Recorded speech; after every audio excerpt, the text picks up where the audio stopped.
చెప్పే మళ్ళీ కుడితిలో పడ్డట్టు అన్నీ తెలిసిన లాయరే ఇలా చట్టాన్ని ఎందుకు చేతుల్లోకి తీసుకున్నారు?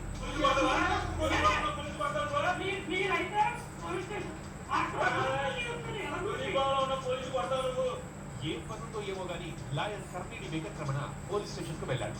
లాయర్లు ఠానాకు వెళ్ళడం సహజమే, కానీ ఈయన మెయిన్ డోర్ నుంచి కాకుండా దొడ్డిదారులు బ్యాక్ డోర్ నుంచి పిఎస్ లోకి వెళ్ళడంతో పోలీసులు ప్రశ్నించారు. ఇలా ఎందుకు వచ్చారు, ఎందుకు వీడియో తీస్తున్నారు, వెపన్స్ రికార్డులు ఉన్న రూమ్ లో మీకేం పని అని అడిగారు. అంతే, నల్ల కొట్టు లేకుండా వచ్చిన లాయర్ వారు నల్ల తాచలా పోలీసులపై ఎగబడ్డారు. కార్ ట్రైన్ కొన పోలీస్ స్టేషన్ నే గడగడలాడించారు. మీరెంత ఆఫ్టర్ ఆల్ అంటూ ఠానాలో హంగామా చేశారట. తిట్టడమే కాదు, లీగల్ లైన్ ని దాటి పోలీస్ ని కొట్టాడు అన్న అభియోగంపై కేసు నమోదు చేశారు ముమ్మడివరం పోలీసులు.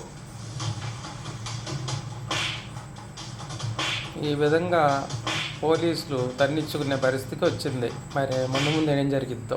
ఓకే.